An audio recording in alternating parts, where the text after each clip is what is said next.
ആറന്മുള വിമാനത്താവള പദ്ധതിയിൽ യു-ടേൺ അടിച്ച് ഭൂവുടമ എബ്രഹാം കലമണ്ണിൽ ഡ്രോൺ പരിശോധന നടത്തുമെന്നാണ് താൻ പറഞ്ഞത്.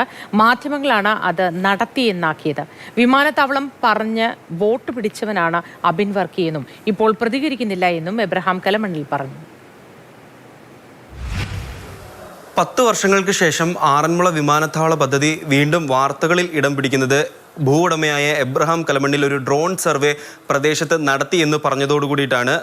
തുടർന്ന് അനുകൂലിച്ചും പ്രതികൂലിച്ചും രാഷ്ട്രീയ നേതാക്കളും ഒക്കെ തന്നെ രംഗത്തെത്തി. CPM-ഉം BJP-യും പ്രതികൂലിച്ചാണ് രംഗത്ത് വന്നതെങ്കിൽ സ്ഥലം MP അനുകൂലിച്ചാണ് രംഗത്തെത്തിയത്. എന്നാൽ MLA-യുടെ ഭാഗത്തു നിന്ന് ഒരു പ്രസ്താവനയ്ക്ക് തയ്യാറായിരുന്നില്ല. തുടർന്ന് MLA പറഞ്ഞത് പത്തനംതിട്ട ജില്ലയ്ക്ക് എയർപോർട്ട് അനിവാര്യമാണ്, എന്നാൽ നിലവിൽ നടത്തിയ ഡ്രോൺ സർവേയുമായി ബന്ധപ്പെട്ട് സർക്കാർ അത്തരത്തിലൊരു നീക്കമേ നടത്തിയിട്ടില്ല എന്നാണ് സ്ഥലം MLA മാധ്യമങ്ങളോട് പറഞ്ഞത്.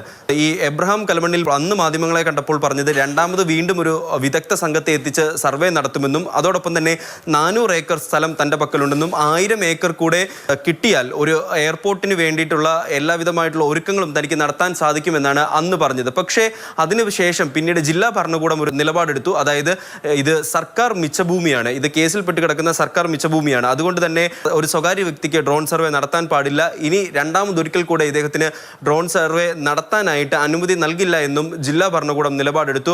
അതിന് പിന്നാലെയാണ് ഇന്ന് രാവിലെ വീണ്ടും ഈ ഭൂവുടമയായ എബ്രഹാം കലമണ്ണിൽ ഒരു U-ടേൺ അടിക്കുന്നത് നമ്മൾ കണ്ടത്. ഡ്രോൺ സർവേ നടത്തിയില്ലല്ലോ, ആരാ നടത്തിയെന്ന് പറഞ്ഞു? ഞാൻ നടത്തിയെന്ന് പറഞ്ഞു. നടത്തുമെന്ന് പറയുന്നത് നടത്തിയതാക്കിയോ നിങ്ങൾ? ഞാൻ നടത്തുമെന്നാ പറഞ്ഞത്, നടത്തിയിട്ടില്ല.